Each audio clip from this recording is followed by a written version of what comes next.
kunan na natin guys. So let's go. Kunin natin dito yung ano lang, yung gamot.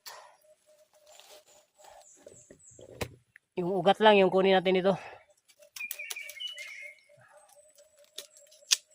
Ano?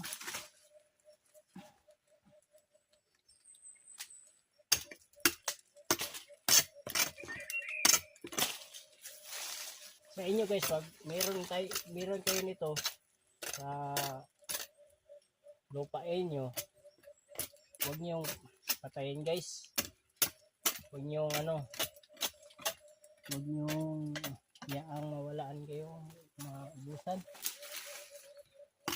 Sa amin kasi pwede lang namin ito katin kasi marami naman ditong ganito eh. Tsaka yung niya yung dulo niya patay na dahil yan sa malaking kahoy na kapaligid sa kanya. Sinalo yung sakit yan guys kung sagi sa'yo. Ito sinimula natin.